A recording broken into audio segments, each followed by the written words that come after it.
ஷஷ்டியை நோக்க சரவண பவனார் சிஷ்டருக்குதவும் செங்கதிர்வேலோன் பாதமிரண்டில் பன்மணி சதங்கை கீதம் பாட கிங்கிணியாட.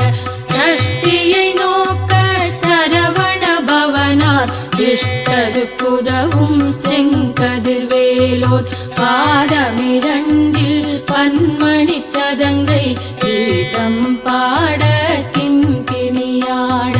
மையல் நடனம் செய்யும் மயில் வாகனனார் கையில் வேளாளனை காக்கவென்று வந்து வர வரவே